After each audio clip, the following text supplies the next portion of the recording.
Ô Saint-Esprit, je viens de la louange, les yeux fermés, doucement. Chers amis du groupe Nella en action de grâce, sœurs et frères bien-aimés,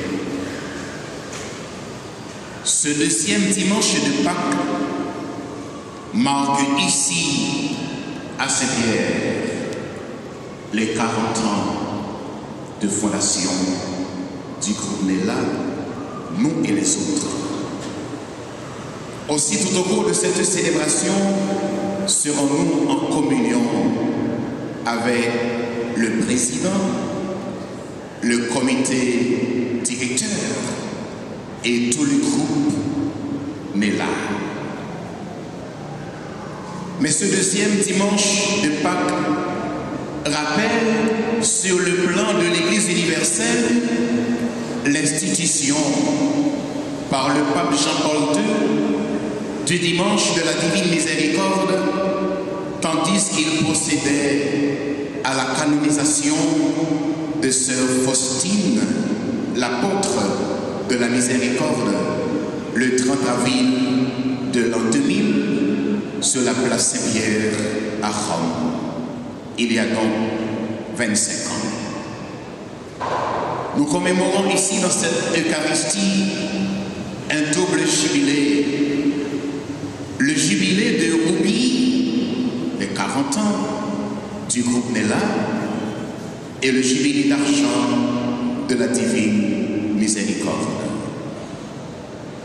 Et dans le contexte de la fête de Pâques qui se poursuit, l'évangile du jour se présente comme le résumé de deux apparitions du ressuscité à une semaine d'intervalle.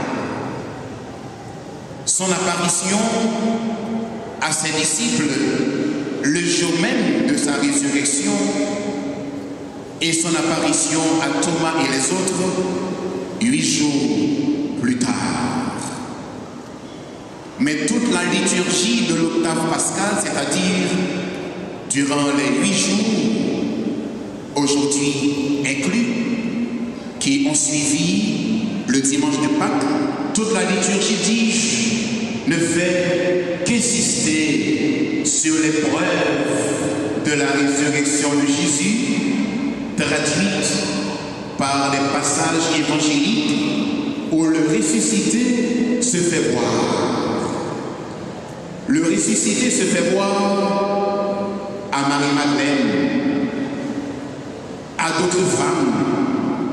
Il se fait voir aux apôtres réunis. Il se fait voir aux disciples qui marchaient vers Emmaüs et j'en passe. Le ressuscité ne s'est pas contenté de se faire voir et de disparaître, mais il leur parle, il mange avec eux, il se fait toucher, comme vous l'avez entendu pour Thomas le sceptique. Ces manifestations multiples du ressuscité avaient pour but premier de convaincre les disciples de la véracité, de l'authenticité de sa résurrection. Ça veut dire, les ressuscités vrais, et c'est lui-même qui est ressuscité. Et par toutes ces manifestations, le ressuscité voulait contrecarrer le projet de ses ennemis, des opposants, les pharisiens, qui entendaient faire croire qu'il n'y avait pas de résurrection, mais plutôt que le corps avait été simplement emporté par ses disciples. Ces docteurs de la loi, ces scribes, ces pharisiens étaient des gens terribles. Ils ont gardé leur opposition à Jésus, même après sa mort. Une façon de dire que la mission de Jésus ne comptait pas pour eux. pourquoi, dans un texte d'évangile, Jésus leur disait, je m'en vais, mais vous mourrez dans vos péchés. Il est vrai, sœurs et frères bien-aimés, que personne n'a eu le privilège d'être témoin oculaire, c'est-à-dire pour y avoir témoin oculaire du moment de la résurrection de Jésus. Personne n'a eu cette grâce, ce privilège. Mais cela n'autorise personne non plus à affirmer qu'il n'y avait pas de résurrection ou qu'il y aurait vol ou enlèvement du corps de Jésus. D'où l'importance et la valeur des apparitions du ressuscité pour confirmer ce que disaient les Écritures concernant le Messie, à savoir que le Messie connaîtrait la souffrance, il connaîtrait la mort pour ressusciter le troisième jour. Justement, sœurs et frères bien-aimés, l'évangile de Jean que nous venons d'écouter atteste que le premier jour de la semaine soit le troisième depuis qu'il a été mis au tombeau. Le ressuscité, Jésus, se tenait au milieu des apôtres. Il leur a souhaité la paix et institué le sacrement du pardon et de la miséricorde. Il l'a institué par ces mots qu'on n'avait jamais entendus auparavant. Tous ceux à qui vous remettrez les péchés, ils seront remis. Autrement dit, tous ceux à qui vous pardonnerez les péchés, ils leur seront pardonnés. C'est à des hommes pécheurs mortels qu'il s'adressait. C'est à ces hommes qu'il a accordé la faculté de pardonner les péchés des hommes sous la pulsion de l'Esprit Saint. Avant Jésus, c'est bayou faculté ça pour pardonner et chez moun sous terre les souffles sous l'Esprit Saint. Il dit recevoir l'Esprit Saint. Tout ce que tu fais est bon, nous dit le livre de la Genèse. Oui, le Seigneur sait pourquoi il a institué ce sacrement et il a légué à l'Église ce grand sacrement. Jésus sait pourquoi l'homme qui pêche doit s'orienter vers le tribunal, mais non pour s'entendre frapper de verdict, ou à mourir, ou à ci, ou à ça, mais le tribunal qui dit je te pardonne, je te comprends, comme ce fut le cas pour le tribunal de cette femme surprise en flattant des lits d'adultère, juste de lui dire je ne te condamne pas non plus. Sœurs et frères bien-aimés, Jésus sait que l'homme fautif, mais qui prend conscience de sa faute, cherche naturellement l'absolution. L'homme pécheur aime entendre ces mots qui consolent. Je te comprends, je te pardonne, la vie continue. Ce sont des paroles qui apaisent, qui pacifient, ce sont des paroles qui renforcent l'espérance. Devant la peur, l'angoisse et le désespoir qui habitaient le cœur et l'âme des apôtres, ils avaient donc besoin de cet esprit de paix, de pardon, de vie, d'espérance et de résurrection.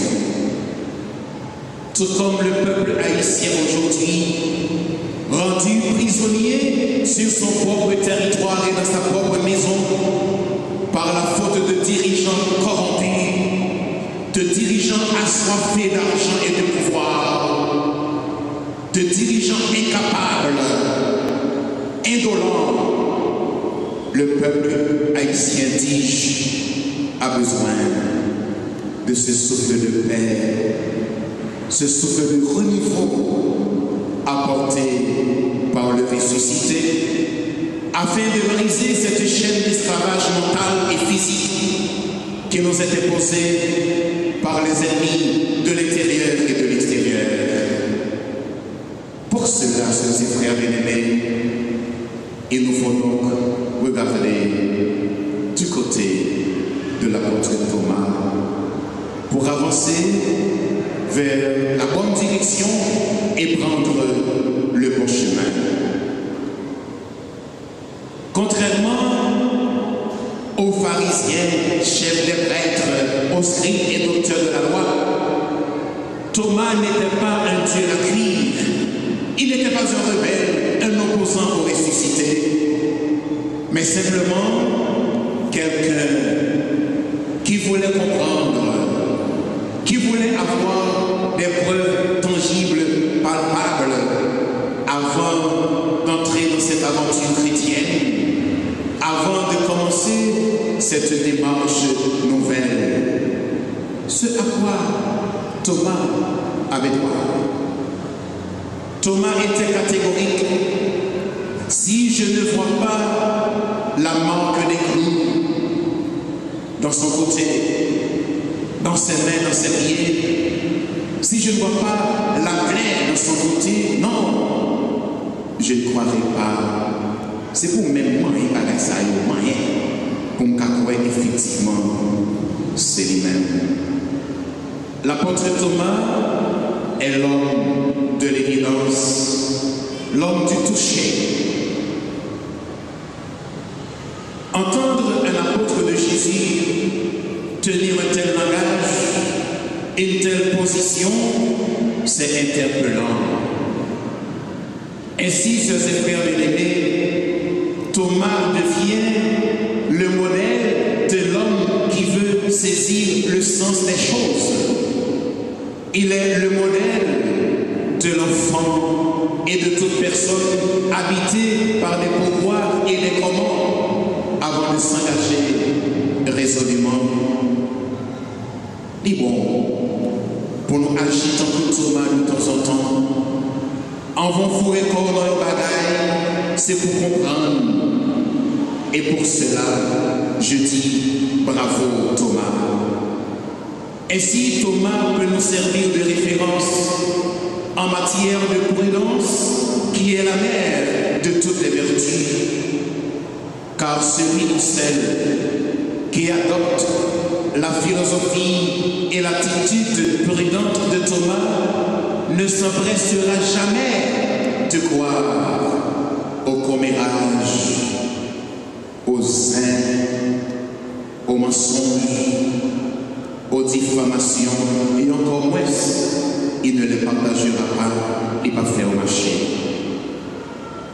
En prenant cette position, Thomas entendait faire son propre cheminement, sa propre expérience. Il est beau aussi dans le texte, sœurs et frères, de voir combien Jésus respecte la liberté des gens. Il a respecté justement la liberté de Thomas. Il ne l'a pas forcé à croire, parce que Dieu ne force jamais les gens. Donc Jésus a respecté le droit de Thomas à ne pas croire du premier coup. C'est pour parler paroles dans nos oreilles, avant de vivre quoi. Il pose des conditions, tant que Thomas. Puisque Jésus respectait sa liberté et ses droits, il est revenu, comme nous dit l'Évangile, pour l'inviter à le toucher et cesser d'être incrédule. Sois croyant. Voilà l'invitation que Jésus lui a faite. Après l'expérience du toucher, l'expérience personnelle de Thomas, admirons sa réaction est admirable. Mon Seigneur et mon Dieu. Il appelle donc son acte de foi, son acte d'abandon au Jésus ressuscité. Sœurs et frères bien-aimés, comme chrétiens, disciples de Jésus, nous sommes tous invités à faire à la suite de Thomas cet acte de foi et d'abandon en lui disant sans cesse, mon Seigneur et mon Dieu. En ce jour de la divine miséricorde, redisons à Jésus qu'il est notre Seigneur et notre Dieu. D'autant plus que l'apôtre Saint Paul, dans sa lettre aux chrétiens de Rome, disait « Celui qui confesse, celui qui croit que Jésus est Seigneur sera sauvé. » Et de façon particulière, j'invite le groupe Néla, en fait aujourd'hui, à faire cet acte de foi.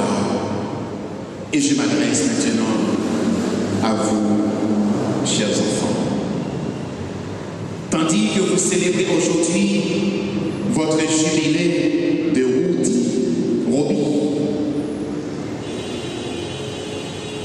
l'Évangile vous invite donc à être des hommes et des femmes de foi. Des hommes, des jeunes, des femmes de foi. Et toute la communauté est en fête avec vous.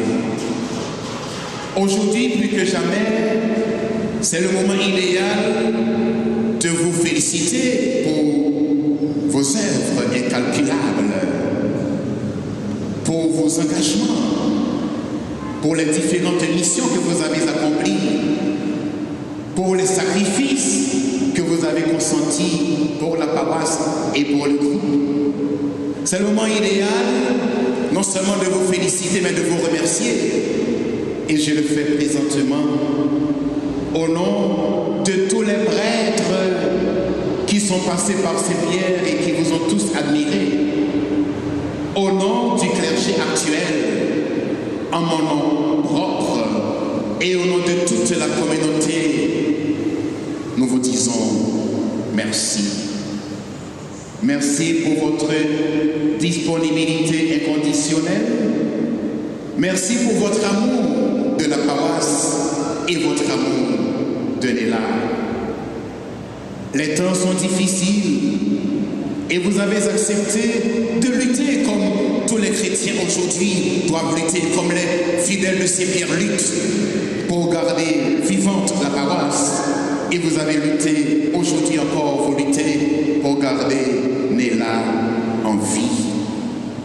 Je suis certain que vous êtes encore aujourd'hui en ce moment convaincus, plus que jamais convaincus et déterminés à garder haut et fort le flambeau de Néla. Ce flambeau que les générations avant vous ont transmis. Nous songez Néla, le Néla t'est créé dans la paroisse Saint-Pierre, nous sommes arrivés dans la paroisse ça, nous t'a dit, nous sommes arrivés comme curé ou comme qui ça. L'homme arrivé dans la paroisse Saint-Pierre, Néla avait 3 ans et c'était en 1988 pour mon stage post-théologique. J'ai trouvé un beau groupe ici, un groupe de jeunes. Évidemment, il tâtonnait encore, parce que quand même 3 ans, on est encore enfant. Et je me rappelle que le père Siméon Janot, qui fut le curé d'alors, il avait besoin d'une chorale pour animer la messe du samedi soir 5 heures. À ce moment, Rico était encore un petit jeune. Il n'avait aucune connaissance en matière musicale, en matière d'animation, de chef de chœur, etc. Je ne connais pas une bagaille comme ça. Moi-même, tout le monde ne connaît. Mais le père Siméon m'a demandé d'accompagner Néla comme chef de chœur. Je me dis oui. Et si chaque samedi après-midi 5 heures, je me tenais à la place de Gary, l'actuel chef de chœur, pour animer la chorale des larmes. Voilà pourquoi j'ai un sentiment particulier par rapport à Néla. J'aime tous les groupes, je suis tous les groupes, mais je suis Néla de façon particulière vu l'histoire que j'ai vécue avec Néla en 1988, tandis que j'étais stagiaire. Je suis revenu à Saint-Pierre plusieurs années après, comme vicaire. J'ai retrouvé Néla encore plus solide. Dès que je suis revenu ici, finalement, comme curé en 2016. Lui, on est là qui campé solide, de telle sorte que les témoignages recueillis sur Néla sont des témoignages vivifiants, des témoignages qui disent que Néla est vraiment un groupe solide. Et c'est pourquoi je me permets de dire que Néla est une institution, c'est une institution, c'est un héritage précieux que vous avez reçu et que vous devez garder pour nous transmettre Néla. 10 ans après, elle a fait 50 ans, vous êtes la question 70, après 90, vous êtes la question 100 ans. Je vous félicite. Tenez ferme, tenez bon, et continuez à semer autour de vous, comme je vous ai fait le faire si bien durant cette semaine, à cause de ces rapines. Moi, je vois que je suis donné une force, il y a nettoyé ces rapines, il y a posé ciment, c'est bon. J'ai aimé ce mouvement de solidarité. Je vous invite à continuer à semer de la solidarité, de la fraternité, de l'entraide autour de vous et entre vous, pour que cette harmonie à pouvoir que la communauté apprécie puisse devenir harmonie des cœurs, harmonie des pensées, réconciliable. Soyez fiers d'être membre de Néla, soyez toujours fiers de Néla, et cette fierté, le clergé la partage avec vous, et je crois que toute la communauté partage cette grande fierté dont le cœur est habité, cette grande fierté dont tout le groupe est habité, toute la communauté la partage avec vous. Et j'invite l'Assemblée à vous dire merci par le chaud applaudissement.